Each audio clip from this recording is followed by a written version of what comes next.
मी खरं सांगू का मला टू बी व्हेरी ऑनेस्ट असं काही फार त्याच्या ग्लॅमरबद्दल काही कौतुक नव्हतं की स्पेशली ज्यांना आपण अनेक वर्ष बघत आलोय ती मंडळी तिथे असतात. म्हणजे विक्रम गोखलेंना बघताना किंवा असे सगळे सिनियर्सना बघताना फार छान वाटायचं. एका लग्नाच्या पुढची गोष्टसाठी मला सर्वोत्कृष्ट विनोदी अभिनेत्रीचं बक्षीस मिळालं होतं.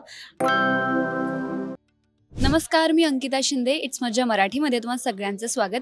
झी नाट्यगौरव सुरू झाले आणि सध्या रेड कार्पेटवर माझ्यासोबत आहे कविता ताई. ताई, कशा आहात? एकदम मस्त, मजेत. खूप छान दिसत आहात. सिम्पल आणि स्वीट असा लुक आहे, पण काय सांगाल, रेड कार्पेटवर येताना असं काही असतं का बॅक ऑफ द माइंड की लुक करायचा आहे, किंवा काय म्हणजे तुमचं कम्फर्ट झोन काय असतं, किंवा काय प्रिफरन्स? कम्फर्ट झोन हा असतो की सिम्पल, क्लासी आणि मला कम्फर्टेबल असलं पाहिजे.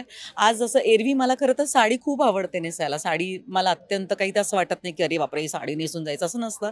पण मला आज असं वाटलं की मी नेहमीच साडी नेसते, आज मी आता हा ड्रेस घालू का जरा. मग मी जरा थोडा द्विधा मनस्थिती होती. माझ्या जवळच्या मैत्रिणींना जरा फोन केले, काय वाटतंय असं करू का? ते म्हणाले हो हो कर ना, छान दिसेल. सो म्हणून आज जरा कॉर्ड सेट घातला, बस बाकी काय.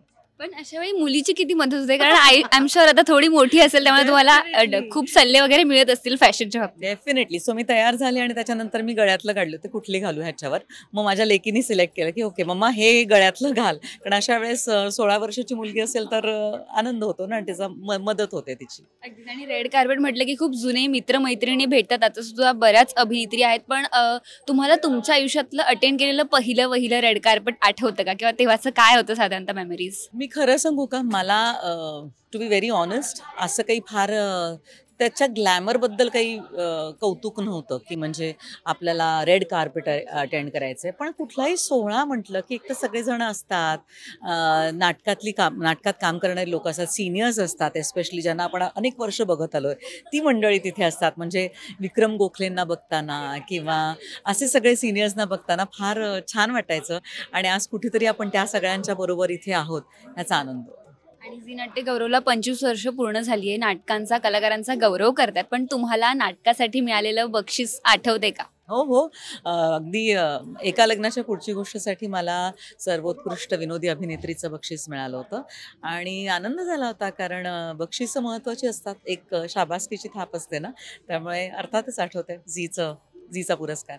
अगदीच मॅम. Thank you so much. खूप छान वाटलं तुमच्याशी गप्पा मारून. Thank you so much. Thank you Ankita.